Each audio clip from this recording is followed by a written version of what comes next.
ಎಲ್ಲಿಗೆ ಹೋಗು? ಶಾಲಾ ಕಾಲೇಜಿಗೆ ಹೋಗು. ನಿಮಗೆ ಎಲ್ಲಿ ಹೋಗಂತಾಳೆ ತಾಯಿ? ಶಾಲಾ ಕಾಲೇಜ್ಗೆ ಹೋಗು ಮಗ, ಕಾಲೇಜಲ್ಲಿ ಹೋಗು, ವಿದ್ಯಾವನ್ನು ಪಡಿ, ಗ್ರೇಟ್ ವ್ಯಕ್ತಿ ಆಗೆಂಬ ಕನ್ಸ್ಕೊಂಡು ಬೆಳಗ್ಗೆಯಿಂದ ಸಾಯಂಕಾಲವರೆಗೆ ಏನು ಮಾಡ್ತಾಳೆ ತಾಯಿ ಅಂದರೆ ನಿಮಗೋಸ್ಕರ ಕಷ್ಟವನ್ನು ಪಟ್ಟು ತನ್ನ ಬೆವರನ್ನು ಸುರಿಸಿ ನಿಮಗೆ ಶಿಕ್ಷಣವನ್ನು ಕೊಡಿಸೋಂಥ ಪ್ರಯತ್ನ ಮಾಡ್ತಾನೆ ಪ್ರತಿಯೊಬ್ಬರ ತಾಯಿ.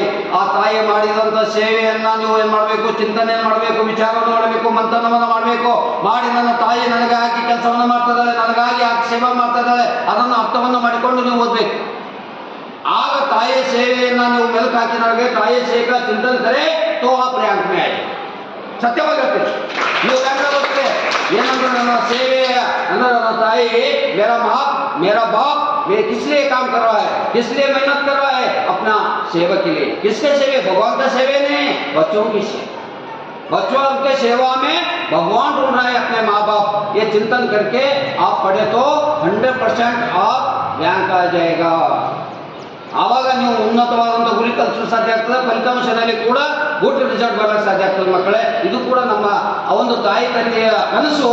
ಇಲ್ಲಿ ಶಾಲೆಯಲ್ಲಿ ಗುರುಗಳ ಮತ್ತು ನಮ್ಮಂಥ ಎಲ್ಲ ಪ್ರಿನ್ಸಿಪಾಲ್ರ ಕನಸು ಕೂಡ ಅದೇ ಆಗಿರ್ತದೆ. ನಿಮ್ಮ ಕಲ್ಯಾಣ ಬಯಸೋದೇ ನಮ್ಮೆಲ್ಲರ ಧರ್ಮ, ಎಲ್ಲರ ಕರ್ತವ್ಯ ಅಂತ ಭಾವಿಸ್ಕೊಂಡು ತಾವು ದಯಮಾಡಿ ರಿಕ್ವೆಸ್ಟ್ ಮಾಡಿ ಓದ್ತೇವೆ. ಹಾಗಾಗಿ ಓದಬೇಕಂತ ತಮ್ಮ ಕಟ್ಟಡಿಯಿಂದ ಕೇಳಿಕೊಂಡು ನಾನು ಯಾರು ಮಾತು ನಮಸ್ಕಾರ.